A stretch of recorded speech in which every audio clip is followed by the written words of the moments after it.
Now, before I start this rant, I just want to say I've given this game a good try. It seems like the community rather loves or hates this game, and I'm a part of the second group. Not from lack of trying, mind you. I'd say I've beaten this game at least 4 times, that being a very generous number, and I've tried getting into it way more times than that. The game has 2 discs. The first disc is Nexus with its own story and missions, and disc 2 sees to remaster a few missions from the PS1 games. I really like disc 2, but I'm not going to get around to it till much further in the video. But before anything else, the intro.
Nexus.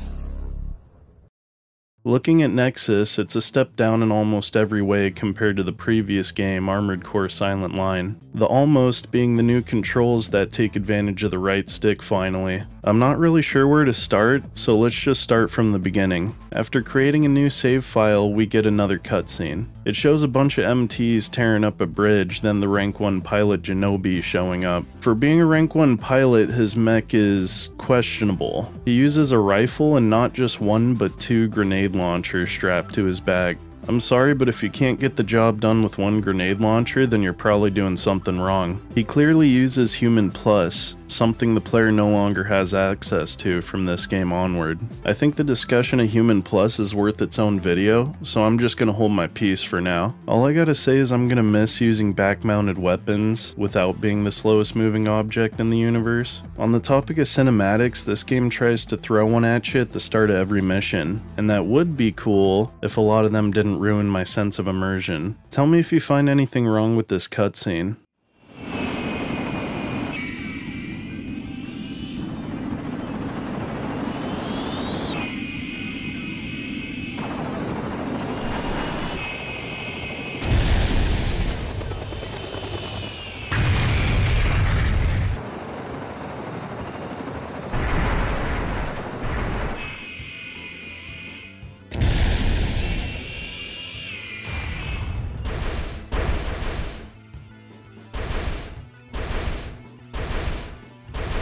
Yeah, so we just watched our enemy get transported in and take up position, all while we're doing what? Taking a dump? The funny part is our job is to guard this base, and now because of my incompetence in the cutscene, the mission starts with enemies automatically shooting the base. And this isn't even the first time. The second mission in the game does the same thing. You watch your allies die while you stand there and do nothing. But anyways, moving on to the hub menu. Oh f***, what's wrong with this menu? No, this game wasn't released on PC. I really have no clue why they would make you move around this little arrow to navigate the menus. Mail is all the way on the left side of the screen, and all other important things like the garage and system settings are on the opposite side. Oh, and also the shop is once again... Wrong! literally change back to waste your time. Also, if you go on a mission with a part, it's considered used, so selling it back will get you less money. This obviously makes it harder for players looking to experiment with all the parts the game has to offer. The game has some new parts, but it's not like the amount we got going from 3 to Silent Line. The reskin modified weapons are gone now, so that's something. Even though there's lots of parts, I found my actual options to be quite limited due to how the game did its rebalancing. So let's go over that. No energy sources detected. Area secured. Laser blades no longer have assisted travel to hit your target if you're in the air, making them far less useful. Machine guns and rifles no longer fire continuously. Instead, they fire in long bursts, which is most likely supposed to emulate some sort of reloading, just without an animation. The Kurosawa went from being one of the best guns in the series to being nothing more than an overweight, underpowered weapon with only 30 shots, and its only real purpose for me was just dropping it on the ground to save weight. ECM has taken a huge focus in this game. There's tons of missions where if you don't have enough ECM resistance, you're just going to be losing lock constantly. Also have fun listening to this sound throughout all these missions. Main system, engaging combat mode. The biggest change is overheating. When you overheat, your energy will rapidly drain until your AC is at a working temperature. It's possible to lose all your energy having to go through the reboot process, which is usually a death sentence. You can overheat just from boosting around, and half the boosters add lots of heat to your AC. But in trade, these boosters usually require less energy to boost. High energy output generators also contribute to overheating with their calorific value. The higher the stat, the more you'll find yourself overheating. I did some testing to see if I could use the second highest heat booster, and the only way I could get it to work was using the heaviest radiator in the game, paired with parts that had the highest cooling, and a heavy generator that had a low calorific value. This obviously means there's little weight left for weapons, and with every part being high cooling performance, you aren't going to be playing Fashion Core. In fact, I'd say Nexus has some of the worst customization in any Armored Core game. Not due to lack of parts, but instead lack of options. There's also a lot of bad weapons in this game that just don't have enough ammo or firepower. Also, you want to have a radar bolted on almost every AC to resist ECM attacks. So there goes one of your back slots, and with the removal of Human Plus and OP Intensify, your only options are missile launchers that are still expensive to fire. Look, I get it, if you want to spend 3 times the amount of time playing the game just because you use tank legs, I understand, but me and my storage device I used to record just really don't have the patience for it. There's lots of core parts, but not a lot that have good cooling performance. I experimented around a bit to find a combination that works, and this is pretty much what I came up with. I used the best head that has high ECM resistance and all the head functions I need. I equipped an orbital core to help with damage. Also, since the game slowed down, it's a lot easier to hit with. I originally used dual rifles, but after having ammo concerns, I used a machine gun in my main hand that had all the ammo I needed.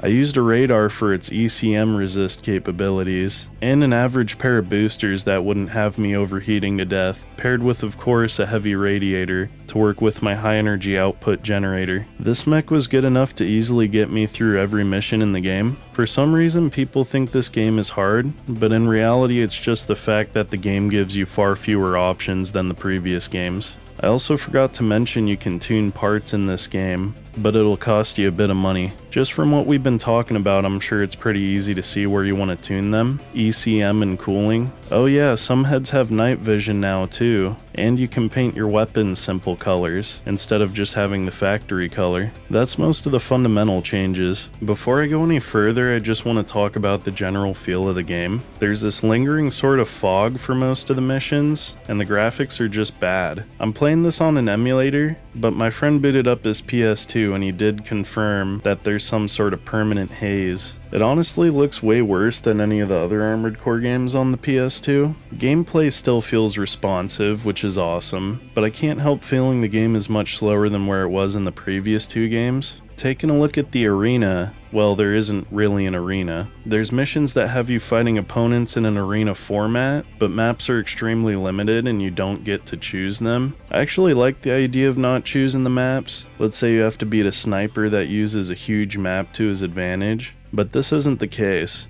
You do unlock an arena whenever you beat the game, but it's quite a big downgrade. There's 30 opponents you can fight in any order, but you don't get any real backstory on the pilots. There's also no rewards, at least to my knowledge, and combined with only 4 maps, the arena feels like something that was hastily put together. I really don't want to even call it an arena. It's funny, in the last 2 games we were unlocking 2v2 arenas, and in this game we get the worst arena in the series for finishing the story. And looking at missions, they don't really hold up either. For some reason they removed voice lines from the briefings. To me, this comes off as complete laziness on the developers' part. They also took out the consort function from Armored Core 3 and Silent Line. I understand the AI was bad, but that's something they should have fixed instead of just flat out removing. The game has 61 missions, and all the ones that I played were boring and repetitive. I hope you like this Railroad Canyon level because you're going to be seeing it 4 or 5 different times. Same goes for this Mirage base you see even more times, or this desert stage. The way you get these missions too is just weird. For an example, you get a mission where you have to test out these engineered explosive organisms. Then the next few missions you get also revolve around these same enemies, only to not really see them again after that. These 2 missions I got back to back. First, take out some tanks in a desert. Okay, that's done. The next mission is take out these tanks in a desert, but this time it's nighttime. Same desert though. Neither of these 2 examples I gave you would have been an issue if they were spread out throughout the game. I mean, even if they were, the 2 tank missions are way too similar. I would have scrapped one of them. It just feels like they reuse their content without a care. The missions themselves aren't really well thought out either. It's usually destroy these MTs or defend this thing. Take a look at this mission where we have to destroy a helicopter. I'll leave it uncut for you, but don't worry, it's short. Main system, engaging combat mode. They're using electronic countermeasures. Don't lose sight of the helicopter. Mission objective achieved. System switch to normal mode. So if that's not the shortest mission in any Armored Core game, I don't know what is. It's just really sad. There's no new mission ideas in this game whatsoever, and the missions they took from previous games don't really add anything. The game shoves a lot of testing missions in your face too. Test these missiles, then test these missiles again, then test them again. Now test these lame MTs multiple times. Funny enough, they have you fighting the rank 1 pilot in one of these tests, probably a quarter of the way through the game. Talk about anticlimactic. Even more disappointing is the second AC pilot that has any sort of story behind her. She ambushes you while defending a military base halfway through the game, and not more than 2 missions later you're given a mission to take her out. There could have been some sort of build up to these 2 pilots, but there's just not. Towards the end of the game, you fight the rank 1 pilot again, but you already beat him. The only thing that's new is the scenery, and not really. You've already done multiple missions in this city. So the arena and missions were a total dud, so what about the story? Well, it's similar to Armored Core 3 and Silent Line, or should I say Armored Core 1 and Master of Arena. 55 years has passed since the events of the Silent Line, and humanity's doing just fine, at least compared to the standards of the Armored Core universe. Corporations are still running the show. Mirage at the top, Crest in second, and Kisaragi in distant third. A new corporation called Navis has found and monopolized a new resource, and of course the other corporations aren't too happy about it. There's this controlling power called OAE, short for Organization for Administrating Enterprise, and they exist to make sure all the corporations get along. But just like today's politics, 3-letter agencies never really do what they were made for, and instead take payouts and get pushed around by the bigger company Mirage. QOE tells Navis to cough up the good stuff, and in true free market capitalism fashion, Navis tells them to f*** off. This being the event that sparks the new corporate war. Just like all previous games, we're a pilot that gets to profit off the war, and take missions from a mediator called Raven's Ark. Accepting missions directly from companies is forbidden, and I can only imagine how much money Raven's Ark gets just for organizing these missions. Throughout the game, we learn that Navis is in control of ancient technology they found in their mine, and throughout the game they've been getting backed into a corner. This forces them to press the big red button activating this ancient technology. Navis hires us, the Raven, to stop their own monster they created. and this mission really is the first of its kind in this game. I know it's a ripoff of a mission from Armored Core 2, but this is honestly the first time we're fighting something special, other than ACs. After finishing the mission, we're informed of the following. Mirage has finally put an end to Navis, but at a heavy cost. Navis is pretty much done for. Crest has been dealing with its own internal power struggle. There's a bit of story in there, like how Genobi, the rank 1 pilot, was exclusively working with Crest, and wasn't so happy with Crest's liking towards ancient technology. That's pretty much the power struggle the message refers to, and Kisaragi is also dealing with an internal uprising. The final mission begins after Kisaragi sends us a request. They sent some researchers down into Navis's mine, and of course they started activating some sort of ancient weapon. We need to destroy the activation controls. I'd play out the final mission, but it sounds like this. We destroy all the controls and get attacked by some identified weapon. Once the weapon is defeated, we're left to defend ourselves against these suicide swarms. The player character is killed in action, leading to the start of the next game, Last Raven. Loading your save is a bit different from previous games. You can replay any missions you've already completed, but to do missions you missed, you're going to have to start from the beginning, going down the right mission tree. Your money and parts all carry over, but I'm good to leave any missions I missed behind. Disc 2 is actually where I got some enjoyment out of the game. What it tried to do was remaster the more popular missions from the 3 PS1 games, and I gotta say they did a good job. There's 15 mini chapters that touches on different parts of the games. Seeing some of the stages on the next-gen console was truly a joy to behold. Oh, and guess what? They added in voice acting for the briefings, even though Disc 1 and the PS1 games didn't have voice acting. Workers in the Avalon Valley development area, demonstrating for better working conditions, have taken control of Doan Bridge. They've erected barricades and brought traffic to a halt. Now it is time to resolve this matter once and for all. Another cool thing is they took some liberties making some non-canon missions, rather reversing the scenario. Struggle operatives have incited workers in Avalon Valley to rise up against Chrome. Our intention is to stem Chrome's relentless drive to secure power over the region. Head to the bridge and help the workers accomplish this task.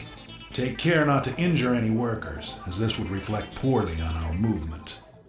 Or even changing things they see fit. Of course, they also have the unedited missions to play too. The unlockables on Disc 2 are awesome. Not only do you unlock the nerfed Karasawa and Moonlight Blade, but now you finally get access to Stinger's AC parts. Stinger came from Project Phantasma, and he's also made an appearance in Armored Core 2 Another Age. And in neither of those games could you get any of his parts. He's got some of the coolest looking parts, and his mech will later be redesigned in the 4th gen games as the Elia parts, which is also one of the coolest mech designs in that generation in my opinion. Some other unlockables include intro cutscenes and soundtracks from previous games. They even remade some tracks.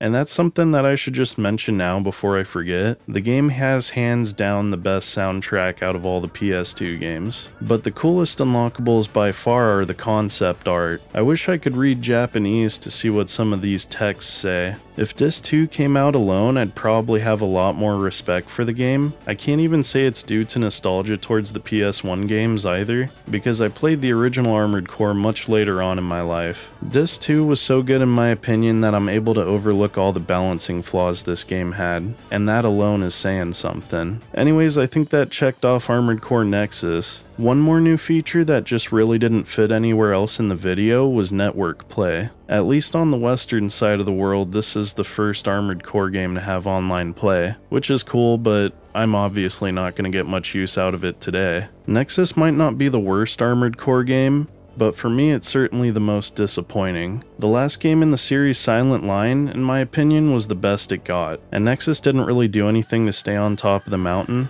I think all Nexus really needed to be was Silent Line with updated controls, some new parts, maybe some small balancing changes, and possibly working on the AI for allies and enemy ACs. They could have done a lot more with the AI system they implemented in Silent Line 2, but instead this is what we got.